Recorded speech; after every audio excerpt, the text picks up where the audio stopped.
Shana Tova, the theory of impeachment keeps changing, Democrats keep pushing full steam ahead, and President Trump continues to lash out in all directions. I'm Ben Shapiro. This is The Ben Shapiro Show.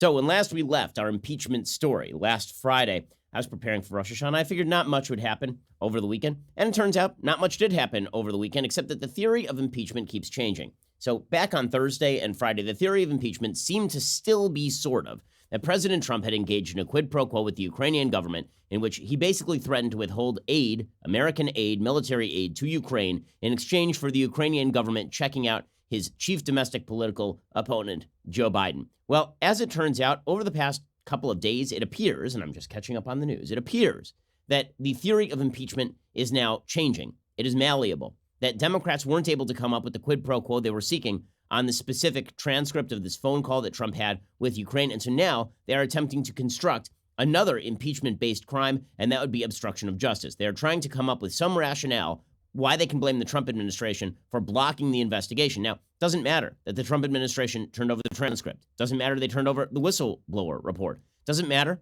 that the witnesses who have been requested by the House thus far have basically been scheduled, so far as I can tell, including the former ambassador to Ukraine, as well as other officials, American officials from the State Department who are active in Ukraine. Still, the Democrats are pushing forward with the idea that if we can't get them for the underlying crime, we'll get President Trump for obstruction. That seems to be one angle.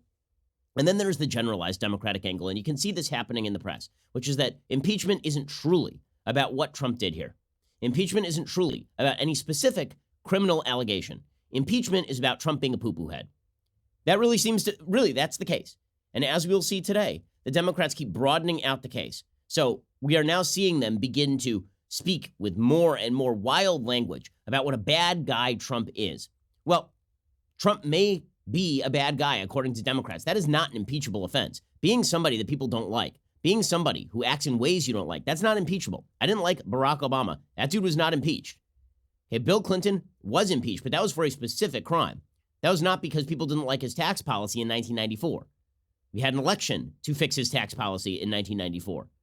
So as we will see, as the impeachment proceeding moves forward, it seems less like Democrats are honing in on any one theory of impeachment and then getting to the heart of it. It seems instead that, like an octopus, the tentacles are just reaching out in every direction, and hopefully they can snag something that will be sufficient to move the public so that the public isn't anti-impeachment and it doesn't blow back on Democrats. Okay, so along those lines today, the media are making a very big deal out of the fact that Mike Pompeo, the Secretary of State, has now confirmed that he listened to President Trump's call with the Ukrainian president, which isn't a big surprise. There are a lot of people who are listening to that phone call. The Secretary of State very often, frequently listens to phone calls that the president has with foreign leaders. But this was the first time that Pompeo had openly acknowledged that that is something that happened. Before, he had been asked about the whistleblower complaint. He said, I never saw the whistleblower complaint, so I have no specific answers about the whistleblower complaint.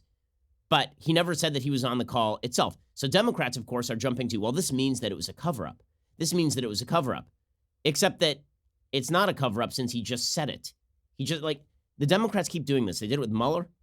They did it with the whistleblower. They did it with the transcript of the phone call, and now they're doing it with Pompeo. They keep claiming that there is a cover-up right about the point when the Trump administration blows the whole thing into public view. Right, so here's Pompeo explaining, yes, I was on the phone call with Ukraine. I was on the phone call. The phone call was in the context of, now I guess I've been the Secretary of State for coming on a year and a half.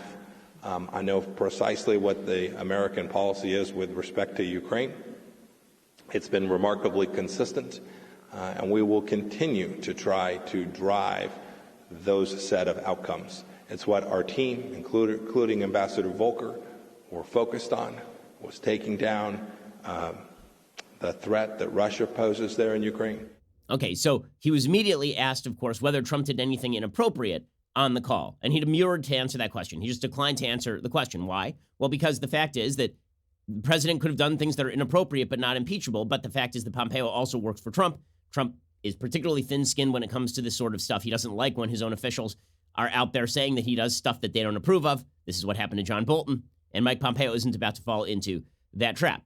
Okay, so this follows hard on the Democrats claiming over the past 48 hours that Pompeo is somehow holding up their access to State Department officials. So the New York Times reported yesterday the Trump administration clashed on Tuesday with leaders of the House impeachment inquiry over their demands to question State Department officials who might have witnessed President Trump's efforts to pressure Ukraine for political advantage. Now, notice again that the language here used by the New York Times, and it's been used consistently by the media now, is that Trump was pressuring Ukraine as opposed to requesting Ukraine, which is a more accurate description of that phone call. Pressuring Ukraine would presume, that assumes the question that is in doubt. The question in doubt is whether there was a quid pro quo, right? Not whether Trump asked for something, but whether there was a quid pro quo. When you use the word pressured, the assumption is that there is something credible on the other end of that pressure, namely a threat. So you notice the word pressure, whenever the media use the word pressure and not the word requested or asked, then that is the media infusing their own bias into a story. In any case, the New York Times says, in the first skirmish in what promises to be an epic impeachment struggle between the executive and legislative branches, Secretary of State Mike Pompeo lashed out at 3 congressional committees that are seeking to depose diplomats involved in American policy toward Ukraine. Mr. Pompeo called their demands for confidential interviews an act of intimidation. Now, the reason that he says that is because he is saying you're not giving them time to get lawyers and deal with State Department lawyers, which, by the way, if that sounds like somebody covering up or somebody covering their butt, let me assure you, I know people who were questioned by the Mueller report, because I know a lot of folks inside the administration. I know people who were questioned by the Mueller report. It cost them tens of thousands of dollars with lawyers in order to be questioned, because anybody who goes and is questioned by a government committee under oath without a lawyer present at their side to advise them on what they should and should not say is a fool. You would be a fool too, and that has nothing to do with truth-telling or not truth-telling. It's like going to deal with the IRS without any lawyer on the line. Like, doing that is a fool's errand. They're literally putting you there so that they can then charge you with some form of perjury or misleading statement, and then they can use that to pressure you to say things you don't want to say. Pompeo is saying, okay, we need time to get all these people the lawyers that they want. And the Democrats, naturally, because they are attempting to gin up some sort of belief that there is a cover-up going on, they're saying that Pompeo is engaged in the cover-up. When again, the 2 biggest officials who are being questioned so far have already set dates on which they are to be questioned. The House postponed the first of the depositions, which had been scheduled for Wednesday, with the former U.S. ambassador to Ukraine, but not before the impeachment inquiry's leaders upbraided Pompeo for questioning their work and for asserting that their bid to swiftly schedule depositions did not allow enough time for a proper response.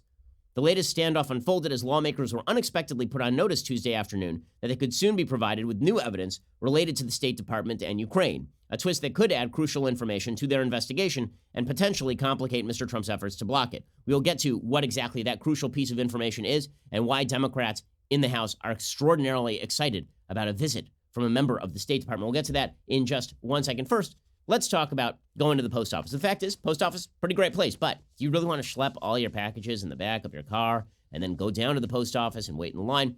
They offer a lot of great services, but you prefer to save time and money, no? Well, this is why you should be using Stamps.com.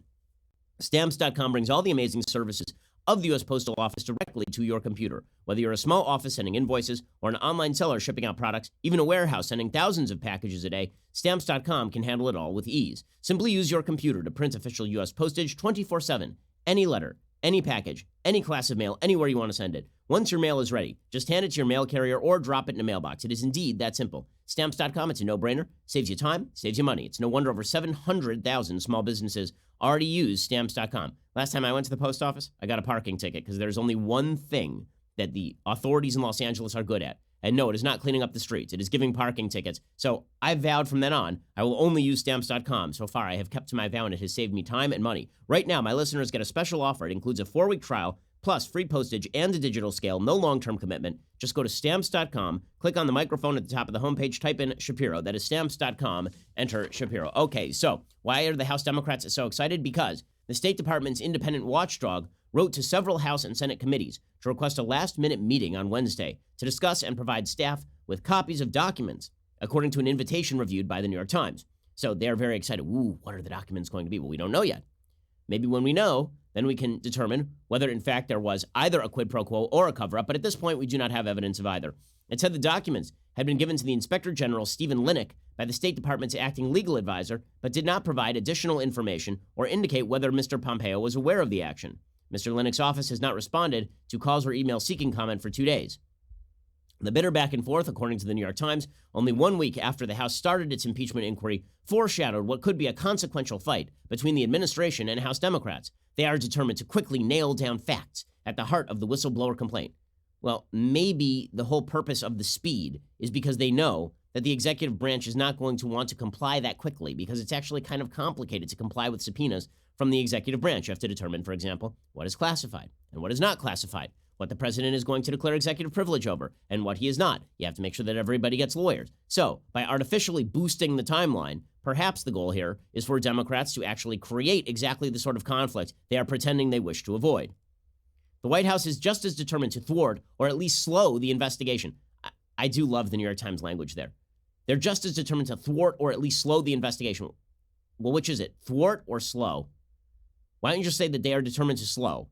Right, that's obvious, but thwart is a different thing. Falling back on the approach it has used to stonewall efforts by Congress to delve into episodes detailed by Robert Mueller, the special counsel who investigated Russia's interference in the 2016 election. Okay, so we have a few pieces of competing news. You have the Pompeo acknowledgement that he was in fact on the phone call, which doesn't actually mean anything unless there was something wrong with the phone call itself. You have the House Democrats who are going to try and subpoena members of Pompeo's State Department, and Pompeo saying, hold up a second, guys, you're moving too fast here, and the Democrats then claiming cover-up. And you have the State Department's Inspector General requesting an urgent briefing with senior congressional staff members after Pompeo pushed back on House Democratic demands to turn over documents. So we are still wondering the only real piece of news there, the only real piece of news is not the hubbub between Pompeo and the House Democrats, and it's not really that Pompeo was on the call, because the call would be just as criminal or non-criminal, depending on whether Pompeo was there. Like, Pompeo's presence doesn't change the tenor of the phone call unless the case is somehow that Pompeo was the hatchet man for the quid pro quo. But even that doesn't answer the question as to whether there was, in fact, a quid pro quo. The real piece of news here is that there may be new information that emerges thanks to the State Department Inspector General's request.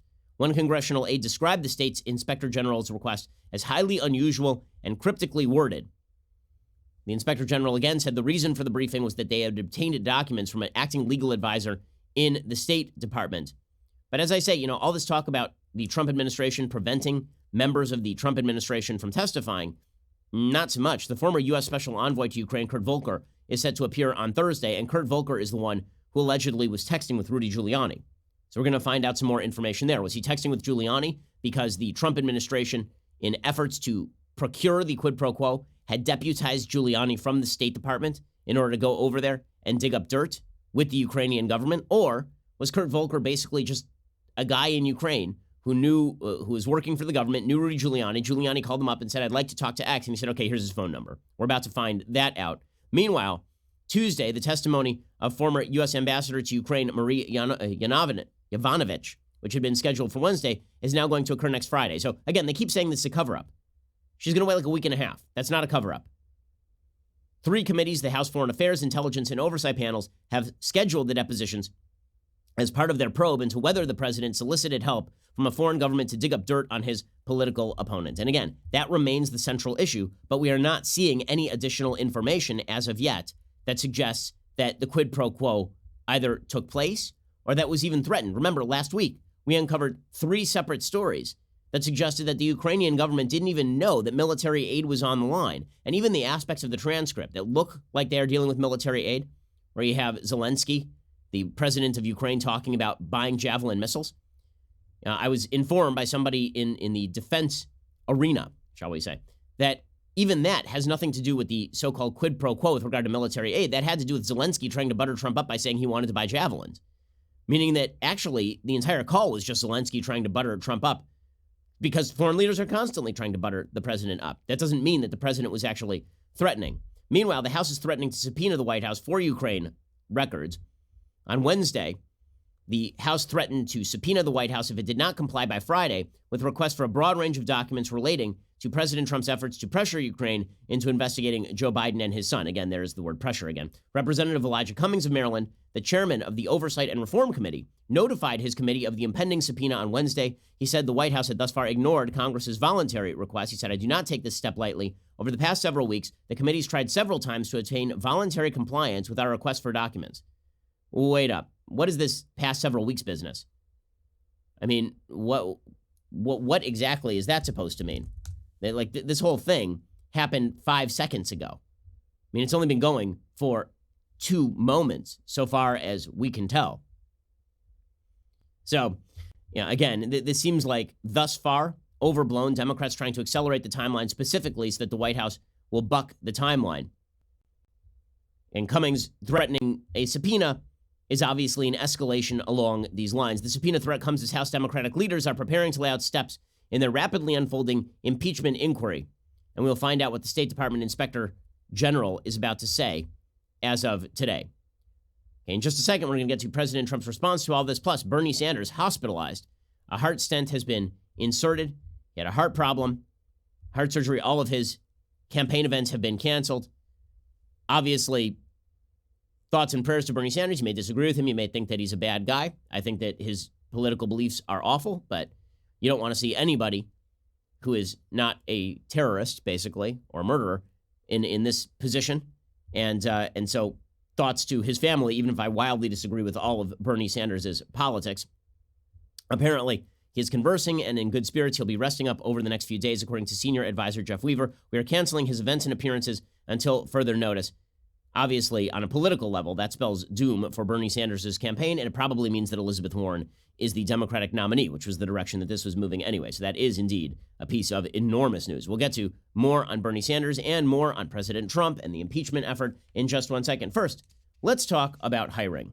So hiring can be a slow, difficult process. Cafe Altura COO Dylan Miskowitz needed to hire a director of coffee for his organic coffee company. He was having some trouble finding qualified applicants, so he switched to ZipRecruiter. ZipRecruiter doesn't depend on candidates finding you. It finds them for you. Its technology identifies people with the right experience and then invites them to apply to your job. So you will get qualified candidates fast. Dylan posted his job on ZipRecruiter, said he was impressed by how quickly he had great candidates apply. He also used ZipRecruiter's candidate rating feature to filter his applicants so he could focus on the most relevant ones. And that is how Dylan found his new director of coffee in just a few days. With results like that, it is no wonder that 4 out of 5 employers who post on ZipRecruiter get a quality candidate within the very first day.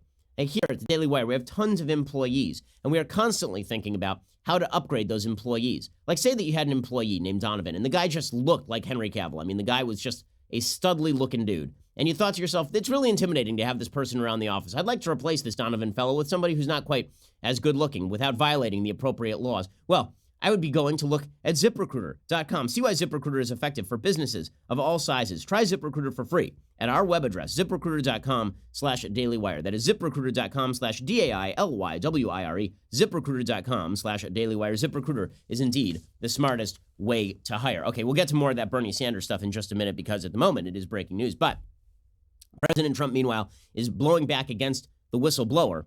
So while the Democrats are pushing forward, President Trump is rage tweeting. So over the last 72 hours, he's been rage tweeting up a storm.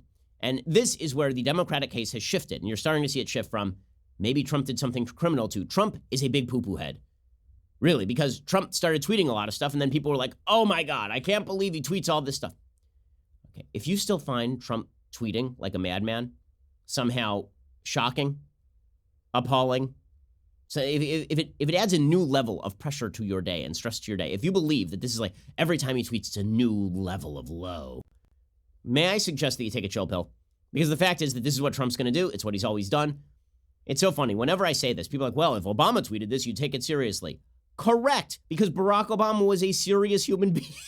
I don't know what you want from me. I mean, Donald Trump is the president of the United States, which means that we should take him with a certain amount of seriousness when he does things. But when he says things, really? Like, we're going to pretend that everything Donald Trump says is well-considered, thought-out policy, an official statement from the White House. I remember there was a big debate early on in Trump's administration over whether his tweets amounted to actual statements from the White House. People were like, yes. And so people started releasing these on White House stationery, right? It's kind of a joke. And it was obvious that this was not official statements from the White House. It was obvious that Trump just got up in the morning and he was like sitting on the toilet watching Fox News and he was just tweeting. And yet, whenever he does this, people are like, oh my God, it's so terrible. Okay, if you really think that he was elected in part because of this, there will be a referendum on his tweeting habits in 14 months. You can talk about it. Anyway, here's what Trump tweeted. He tweeted, so if the so-called whistleblower has all secondhand information and almost everything he has said about my perfect call with the Ukrainian president is wrong, much to the embarrassment of Pelosi and Schiff. Why aren't we entitled to interview and learn everything about the whistleblower and also the person who gave all the false information to him? This is simply about a phone conversation that could not have been nicer, warmer, or better. No pressure at all, as confirmed by Ukrainian press. It is just another Democrat hoax. Yes, there's some things in this tweet that are true, some things in this tweet that are not true. It is true that the Ukrainian president said he was not pressured. It is also true that I am very skeptical that the whistleblower did not have outside legal help on that letter that he wrote. I'm also skeptical the whistleblower is not actually working with Democrats behind the scenes, considering that Adam Schiff was tweeting out the exact points of the whistleblower report 2 weeks before he was supposed to know about it. With that said, the whistleblower was not wrong about the call. I mean, the details of the call, there was one detail of the call that was wrong. The vast majority of the details were correct. Anyway, Trump says, as I learn more and more each day, I'm coming to the conclusion that what is taking place is not an impeachment. It is a coup intended to take away the power of the people, their vote, their freedoms, their Second Amendment, religion, military, border wall, and their God-given rights as a citizen of the United States of America. Okay, and this is obviously a wild overstatement. Impeachment is a political process. Even if it moves forward in the House, it's probably going nowhere in the Senate. In order for a coup to take place, it has to happen outside the legal system. There's no such thing as a legal coup. Okay, legal coups are not things.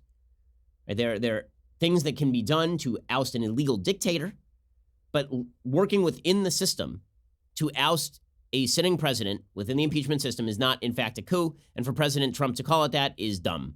Okay, that is a silly thing to say. However, is anyone supposed to be surprised here? Like, are we supposed to pretend that President Trump tweeting things out is supposed to be the big disqualifier? And yet, oddly enough, that's exactly what Democrats and many Democrats are now claiming. Right? Is that because Trump is a poo-poo head, right? This is I keep saying poo-poo head because that is the best way to describe the sort of labels that they are throwing at Trump. Right? They're not accusing him of actual criminal activity, really.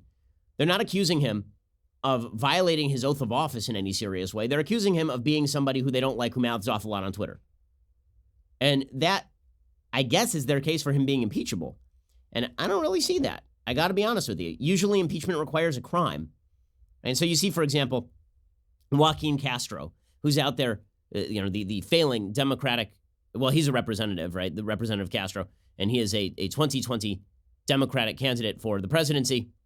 His brother, it's Julian is running. Joaquin, who's his twin brother, is a representative. Joaquin Castro is on CNN, and he was out there saying, well, Trump is going to bring harm to the whistleblower. Oh, God. Really? We're going to do this routine? So he's impeachable because he's tweeting he doesn't like the whistleblower? Yes, I'm sure.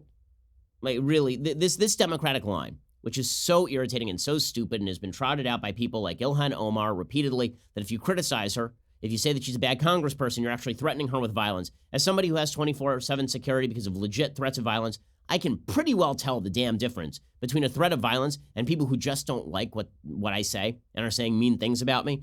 But Democrats, in effort to stretch impeachment beyond its natural boundaries, they're like, oh, well, Trump is going to harm the whistleblower. This is impeachable. The president at this point has been very abusive of the Whistleblower Protection Act and really is basically on the verge of not only revealing the identity or getting somebody else to reveal the identity of the whistleblower, but also bringing harm to that person. It's getting quite scary, the president's behavior and his words and what that could conjure up. Okay, and then my favorite part of this is that Castro says that, right, that Trump is going to bring harm to the whistleblower, and this is obviously a very, very, very bad thing, super, super bad. And then Maxine Waters goes on TV. Well, actually, she tweets, I'm calling on the GOP to stop Trump's filthy talk of whistleblowers being spies and using mob language implying they should be killed. Impeachment is not good enough for Trump. He needs to be imprisoned and placed in solitary confinement. But for now, impeachment is the imperative. Okay, so Trump says he doesn't like the whistleblower, and he calls him a traitor because Bill Weld called him a traitor, and everybody's calling each other traitors these days. Maxine Waters suggests the sitting president of the United States should be imprisoned and placed in solitary confinement. What does Julian Castro have to, what does Joaquin Castro have to say about that? Well, that's fine. That's just her being passionate. Guys, that's it. I have a lot of respect for Maxine Waters, and she's a very passionate person and has felt very strongly for a long time that the president has broken the law. And so you see that in her words. I think a lot of Americans have been very upset and outraged about the president's conduct. I think all of us want to make sure that this process is a fair one, that there is due process for the president and all the other witnesses that are going to come forward. but we're committed to getting to the bottom of what happened. She's just a passionate person. That's it. So when she threatens to put the president in jail in solitary confinement, that's her being passionate. When Trump yells about the whistleblower, that's him being impeachable and horrible and terrible and no good and very bad. Okay, this is part of the broader Democratic agenda at this point to delegitimize Trump as president, not on the basis of actual crimes, but based on who Trump is as a person. Well, if you want to do that, we have a thing called elections. You can do that. But that's not what Democrats are doing. Instead, they seem to continually be broadening out the scope of the impeachment itself, of the impeachment inquiry, of the impeachment grounds, and that is ridiculous. As we'll see, that actually ties into a broader agenda on the part of many people on the left, which is to use legal methods and silencing methods to shut down opposition rather than winning the argument, right? They have an election. They want to beat Trump. They can just do this in 14 months. But they're not doing that. Instead, they're pursuing impeachment. We'll get to more of that in just 1 second. First, got to tell you about something cool that happened in our house over Rosh Hashanah. So right before Rosh Hashanah, we received in the mail from a company called Paint Your Life, a portrait, a full-on huge portrait of my family. It's just great. We were able to put it over the fireplace. It looks beautiful. It really changes the tenor of our house. If you want to give a truly meaningful gift, you have to try paintyourlife.com. So here is the way that it works. You take a picture and you send it in to paintyourlife.com, and they will send you back an original painting of yourself or your kids or your family or a special place or a cherished pet at a price you can afford from paintyourlife.com. You don't have to hire some artist and then have the artist sit with you and you have your portrait painted like Napoleon or something. Instead, you send them the picture, and instead, they send you back a true painting done by hand by a world-class artist created from your favorite photo. It makes a fantastic gift for birthdays, anniversaries, graduations. You choose the artist whose work you most admire, and you work with them throughout the process until every detail is perfect. And there is no risk. If you don't love the final painting, your money is refunded. So, I mean, that's a pretty awesome deal. It makes a fantastic gift. Go check it out right now. Again, we got that family portrait. It is fantastic. It sits above our fireplace right now. Right now, as a limited time offer, you get 30% off your painting. That is correct, 30% off and free shipping, which is a great offer. To get that special offer, text the word Ben to 64000. That's 64,000. Text Ben, B-E-N, to 64000. Text Ben to 64,000. When you support our show, you support our sponsors. Message and data rates may apply. Go check them out at text Ben to 64,000 and get yourself a great gift and one for your family. It really is fantastic. Okay, so as I say, there's part of a broader impeachment agenda here, and that is to continue broadening out the actual accusation. You can see it from Will Wilkinson, who writes a piece at the New York Times today. He's vice president for research at the Democrat-leaning Niskanen Center. And the entire piece is about how Trump ought to be impeached because he has disqualified himself from running. Why? The president's brazen attempt at cheating has taken decided at the ballot box off the menu. Impeachment is imperative. Right? Beto O'Rourke said in March, I think the American people are going to have a chance to decide this at the ballot box in November 2020. But, says Wilkinson, this is no longer a tenable position. It's not tenable to allow an election to go forward. Trump has to be impeached because otherwise he's going to cheat and he's going to win the election by cheating. It's hilarious to watch as Democrats claim that Trump is going to do this while simultaneously claiming that Trump claiming the Democrats are going to do this is somehow impeachable. So just to get this straight, if Trump says it's a coup and they're cheating, that's impeachable. If Democrats say that Trump is cheating and will engage in a coup, then that's totally fine. And not only that, it should be grounds for impeaching Trump. So, I mean, that is heads I win, tails you lose right there. Wilkinson says, this is no longer a tenable position. The president's bungled bid to coerce Ukraine's leader into helping the Trump 2020 re-election campaign smear a rival struck decided at the ballot box off the menu of reasonable opinion forever. Forever. So apparently whatever happens with the vote will be illegitimate. Good news for President Trump. Even if he loses, he wins now, because apparently the vote is illegitimate. Wilkinson says Trump's brazen attempt to cheat his way into a second term stands so scandalously exposed, there can be no assurance of a fair election if he's allowed to stay in office. Resolving the question of the president's fitness at the ballot box isn't really an option, much less the best option, when the question boils down to whether the ballot box will be stuffed. Impeachment is therefore imperative. So in other words, they still haven't proved quid pro quo, but because Trump and his campaign were digging in Ukraine for dirt, this apparently perverts the election beyond all reasonable measure, and thus all results are perverse. Well, there's only one problem with that. Hillary Clinton in 2016 worked with the Ukrainian embassy in order to dig up dirt on Trump. Did that make the results of the election illegitimate? It did not. It did not. And Rudy Giuliani is out there, by the way, making the case that he's going to be able to prove that Barack Obama ordered Hillary Clinton and the Democrats to dig up dirt in Ukraine. We'll see if this is true or not, or whether this is just another overplay by Rudy. The reason why I was investigating And the reason why the President of the United States had an obligation to ask the President of Ukraine to follow up on these allegations, because there is substantial, and I don't want to exaggerate it, but pretty close to overwhelming evidence, including a finding by a Ukrainian court that Hillary Clinton and the Democrats cooperated with Ukrainians with the order coming directly from the White House in January of 2017 to dig up dirt on her political opponent, and they did. Okay, so this is Rudy's case. And by the way, the case that Joe Biden and Hunter Biden, there was something corrupt there, is not insanely weak. Now, it's not as strong as I think people have made it out to be, but there are serious questions to be asked about Hunter and Joe Biden. Joe definitely knew that Hunter was making money off his name. Does that impact his actual policy toward Ukraine? That is at best dicey. But still, the case that the Democrats seem to be making over and over is that they can just keep broadening out this inquiry until it's meaningless. Again, Wilkinson is not making a case that an actual quid pro quo happened. He's just assuming that it did. Right? This, I guess, is the grounds for impeachment is that he's not going to allow an actual election to go forward. And it turns out that is not the only Democrat case that's being made today. As you'll notice, whenever the impeachment grounds get less and less specific, they get more and more passionate. That seems to be the way that this works. When this started off, it was supposed to be a very narrowly focused inquiry with a very narrow point of a very narrow end goal or end point. And that does not seem like what this is turning into. It seems like instead it is broadening out, and like the case for impeachment is broadening out over and over and over again. By the way, I should mention that while Rudy Giuliani is out there talking about how Joe Biden ought to be investigated, and Republicans and Trump are saying Joe Biden ought to be investigated, and they're saying that's a legitimate point of inquiry, given the fact that Ukraine is requesting help and good relationship with us, and therefore we want to make sure that corruption is taken care of. You know, with all of that, it is amazing. The same people on the left who suggest that people on the right are shying away from the Trump investigation because they're afraid of what they're going to find, they're saying over and over and over, there's nothing to find with the Biden stuff. Nothing whatsoever. How do we know this? Well, because we know this. Because there can't be anything. Because we know this. Here's Kamala Harris doing this routine. If you're elected president, would you allow the son or daughter of your vice president to serve on the board of an oil company outside this country?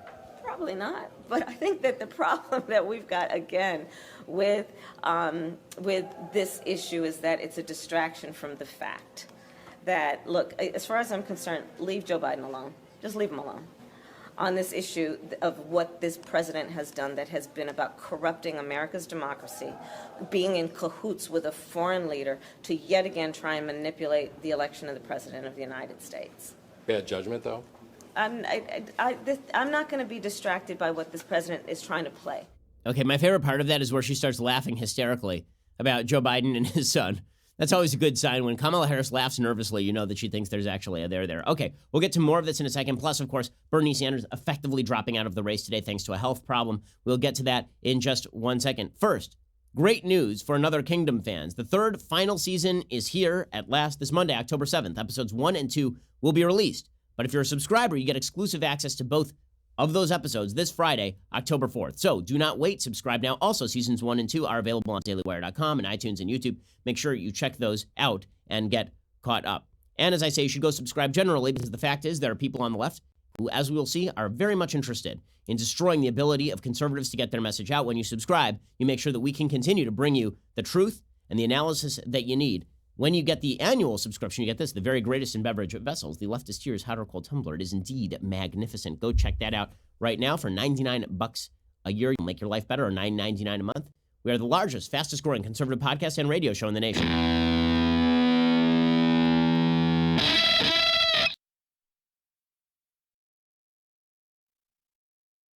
So, as I keep saying, the goal of the Democrats and many in the media seems to be to broaden out the scope of the rationale for Trump's impeachment from quid pro quo, which would be an actual legal standard, to he's a meanie and we don't like him. So Thomas Friedman has a really famously awful column today.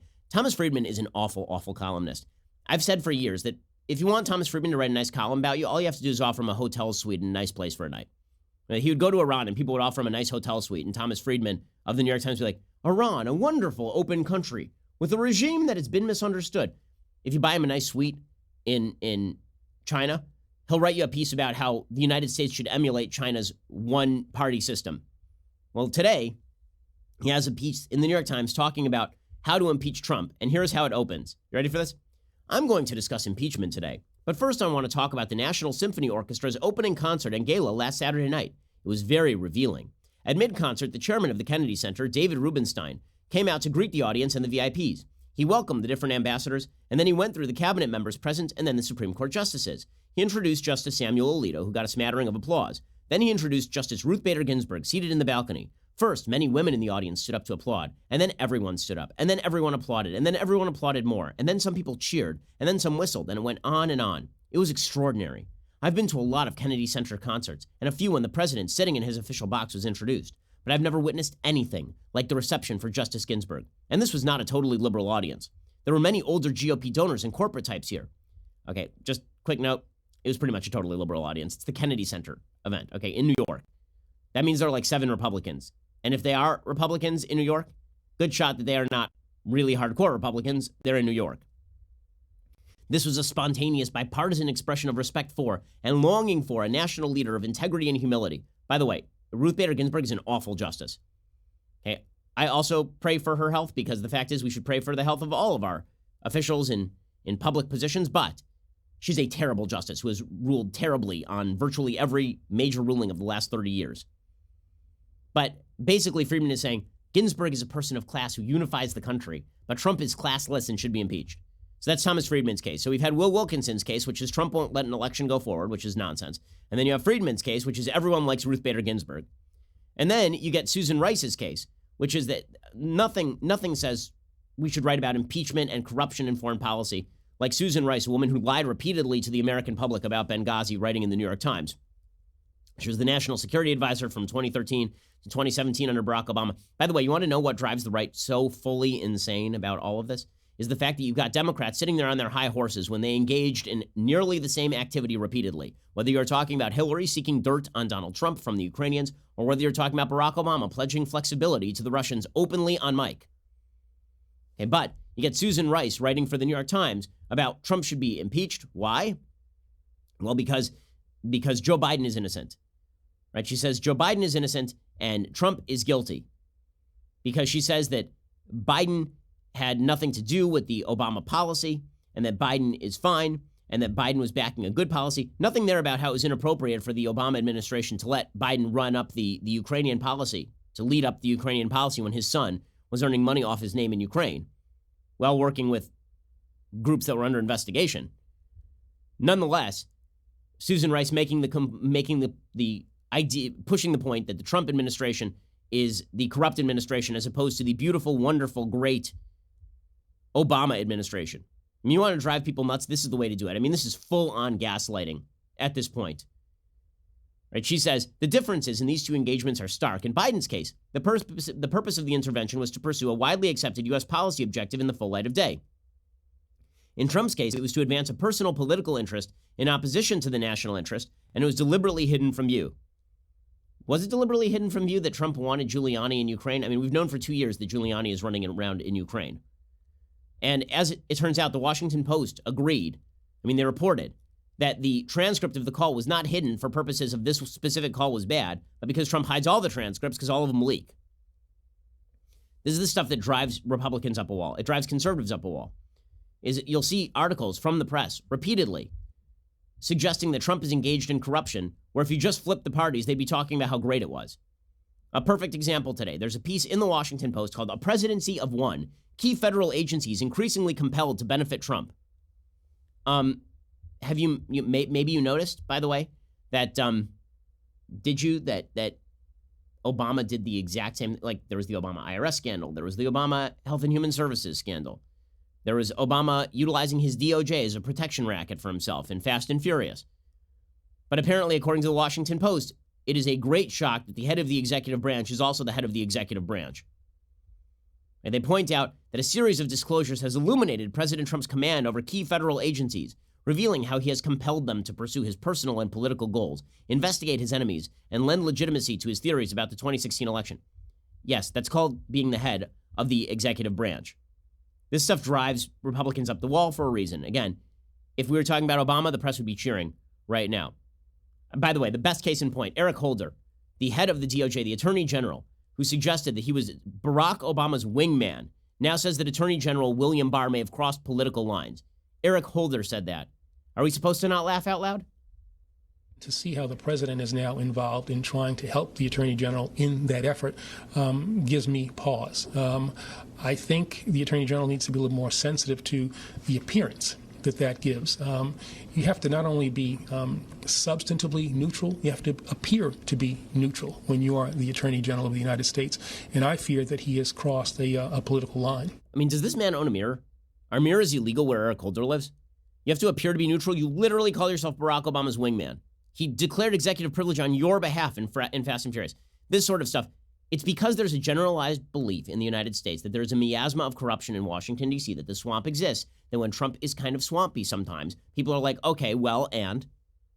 Really? Because, sorry, if you think that the world began spinning when Donald Trump was elected president, you may have missed the past 20 years in American politics.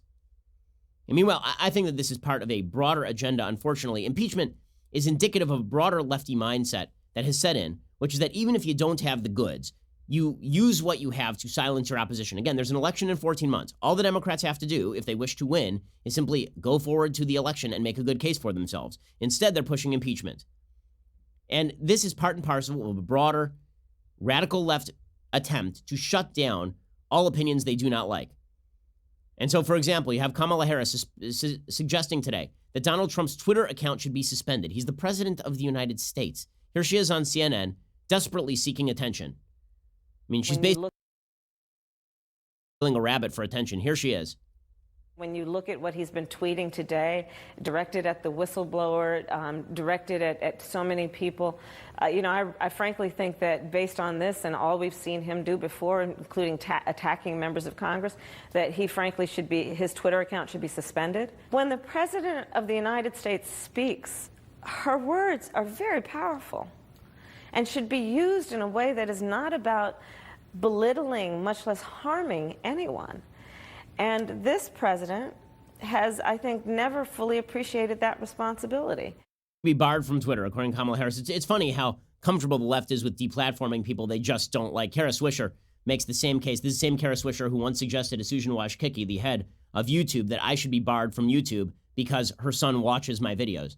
I'm sorry that I make a convincing case to your kid, Kara. But like now, here she is saying Trump is too dangerous for Twitter. It's time to bar him. Do you get the feeling that there's a group of people in the United States who just don't want to hear the other people's opinion? I've never called for Kara Swisher to be barred. I've never suggested that Kamala Harris should be barred from Twitter. That would be absurd. I mean, there are people who target me day in and day out on Twitter. I've never called for any of them to be barred unless they're making actual violent threats to me. But this is part and parcel of a basic attempt to pressure everyone. So you're going to use the pressure tactics of impeachment in order to get rid of a president you don't like, not elections. You're going to use the pressure tactics against advertisers to get rid of shows that you don't like, not just not listening to the shows, not the ratings. And you're going to try and pressure big tech to crack down on opinions you don't like, not simply tune out from those opinions, which would be the proper policy.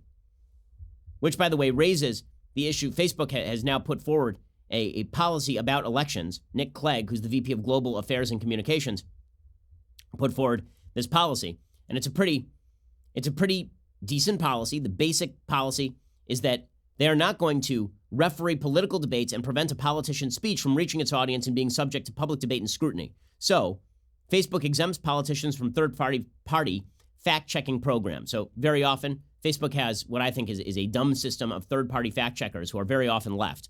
Right? You'll see Snopes, or you will see PolitiFact, and these are left-leaning fact-check sites.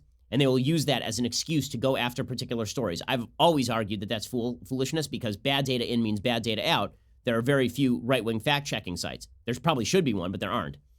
Okay, but at least Facebook is not applying that to politicians because that effectively would make them the great truth arbiters in politics, and that is an enormous mistake.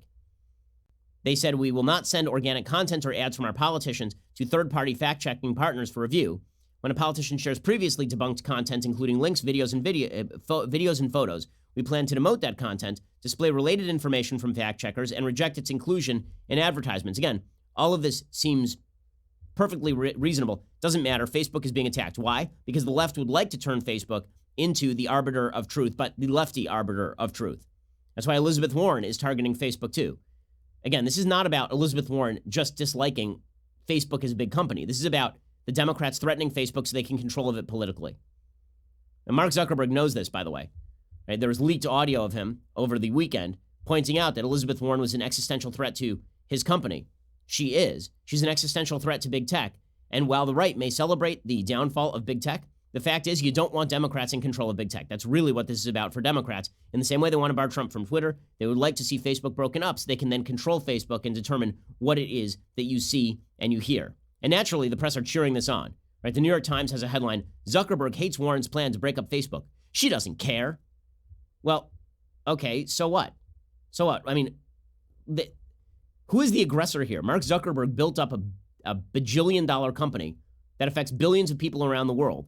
And Elizabeth Warren is going to willy-nilly grab the power of the American government, try to break it up. And she's the courageous one? She didn't build anything. She's never built anything. She worked as a law professor.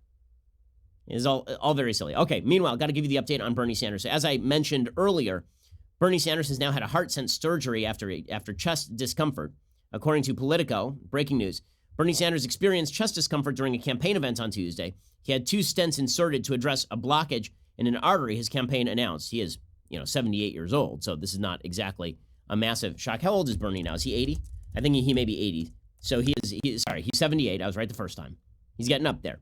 And this is, by the way, this is why when people say older politicians may have health problems, and then everybody's like, that's ageist. No, that's called reality. With age come health problems. According to his senior advisor, Jeff Weaver, he said Senator Sanders is conversing and in good spirits. He'll be resting up over the next few days. We are canceling his events and appearances until further notice. We will continue to provide appropriate updates. Sanders has maintained a relentless campaign schedule over the past several months. He is the oldest candidate in the Democratic field, but has projected vigor belying his age. The news came a day after Sanders posted a robust $25 million fundraising haul in the third quarter of the year, but as he's been eclipsed in recent weeks by Elizabeth Warren in the polls. So apparently, the Sanders campaign canceled the entirety of its recently scheduled ad buy in Iowa on broadcast television. They'd announced a $1.3 million ad buy on Monday in the state that was set to begin on Thursday. Kamala Harris was eager to jump in and wish him the best. She says she looks forward to seeing him on the campaign trail soon. I'm sure that is not true, but it is certainly true that, listen, you never want to see politicians put out of it by health, obviously. Beneficiary politically, putting aside the human aspect, which is, thoughts and prayers to the Sanders family. With that said, politically speaking, obviously, Elizabeth Warren now looks to be the heavy favorite for the nomination because the going theory for Joe Biden was that Elizabeth Warren would split the vote with Bernie Sanders on the socialist left. Well, now that Bernie Sanders looks to be out of the race for the foreseeable future, there's no way he's going to recover coming back in. It is now a 2-person race. It is now Elizabeth Warren and Joe Biden is collapsing in the polls.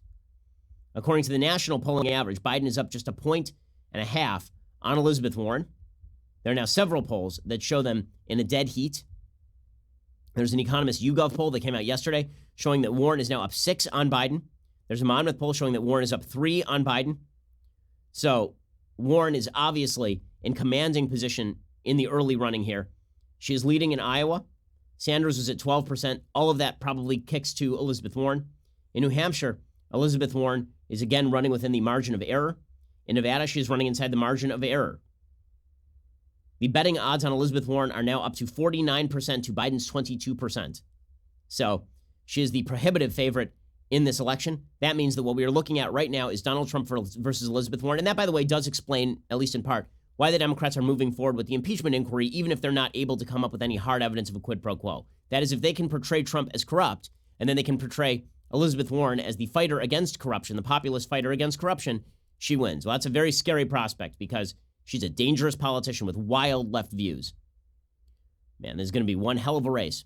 Okay, let's do a quick thing I like and then a thing I hate, and we will be out of here. So a quick thing that I like. So there's a lot of talk very frequently about racial bias in the justice system. Well, there was a case that happened in Dallas of, I guess it was last year it would have been, in which an officer, an off-duty officer, Amber Geiger, she's white, she was in the wrong apartment. She walked into the wrong apartment. She came home from work one night last year, believing she'd found an intruder inside her apartment. She then shot the man inside. The man she shot was not an intruder, but her neighbor, Botham Shemjean, a 26-year-old black accountant who was watching TV and eating ice cream in the apartment he rented directly above Miss Geiger's. On Tuesday, Gene's family braced themselves for the possibility his death would be treated like many others across the country in which police officers have been cleared of wrongdoing, but that moment never came. Instead, a Dallas County jury found Geiger, 31, guilty of murder, choosing the more serious conviction over a lesser option of manslaughter. And that seems perfectly appropriate for this fact pattern. The case did not fit into the familiar narratives of police killings in which the officers fired their weapons on duty. And it just goes to show, again, that the notion that everyone in the United States is eagerly awaiting police shootings of black people by white officers is just not true. It's always funny. The left tends to pick out cases where the fact pattern is murky in order to make the case that people don't pay enough attention to black folks being killed. And that is not the case, right? I mean, they never talk about the case, the case of a man in South Carolina who shot a black man shot to death from behind by a police officer. He planted the gun on him. That officer went to jail. They never talk about that because we all agree on the fact pattern. Instead, they talk about Michael Brown, where the fact pattern is in dispute, or Eric Garner, where the fact pattern is in dispute. In this case, the fact pattern was not in dispute, and so this officer will go to jail for a very, very long time, as is appropriate. Because if you shoot somebody in an apartment not your own, that means that you should go to jail. Okay, time for a quick thing that I hate. Okay, so there is a new ruling from a judge about Harvard University. New York Times reports a federal judge on Tuesday rejected claims that Harvard had intentionally discriminated against Asian American applicants in a closely watched case that presented one of the biggest legal challenges to affirmative action in years. The lawsuit against the university came from a group hoping to overturn a long-standing Supreme Court precedent that allows race to be considered as one factor among many in admissions, but prohibits universities from using racial quotas. The group argued Harvard favored black and Hispanic applicants at the expense of another minority group, Asians, which is true. The judge rejected the plaintiff's argument, said the university met the strict constitutional standard for considering race in its admissions process. She defended the benefits of diversity. Not ideological diversity, not experiential diversity, racial diversity, which again, there is no benefit to racial diversity on its own. As a matter of experiential diversity, sure. As a matter of socioeconomic diversity, sure. As a matter of viewpoint diversity, sure. But why it should make a difference that a black person and a white person are in a room and somehow this is like better than two white people or two black people in a room is beyond me without any other metric. That's silly. But she said diversity will foster the tolerance, acceptance, and understanding that will ultimately make race-conscious admissions obsolete. Okay, they've been saying that for 40 years now, since Grutter v. Bollinger in the late 70s. And the court's not letting up on this nonsense. So there is a great irony to the fact that now the courts are standing up for diversity by barring Asians from Harvard. Well done, everybody. Well done, everybody. Alrighty, we'll be back here a little bit later today with all the updates on Bernie Sanders' health and on the impeachment inquiry and all of it. Otherwise, we'll see you here tomorrow. Shana Tova, I'm Ben Shapiro. This is The Ben Shapiro Show. The Ben Shapiro Show is produced by Robert Sterling, directed by Mike Joyner, executive producer Jeremy Boring, senior producer Jonathan Hay. Our supervising producer is Mathis Glover, and our technical producer is Austin Stevens. Assistant director Pavel Wydowski, edited by Adam Sayevitz. Audio is mixed by Mike Coromina. Hair and makeup is by Jesua Olvera. Production assistant Nick Sheehan. The Ben Shapiro Show is a Daily Wire production. Copyright Daily Wire 2019. If you want to delve the depths of leftist madness, head on over to The Michael Knowles Show, where we examine what's really going on beneath the surface of our politics and bask in the simple joys of being right.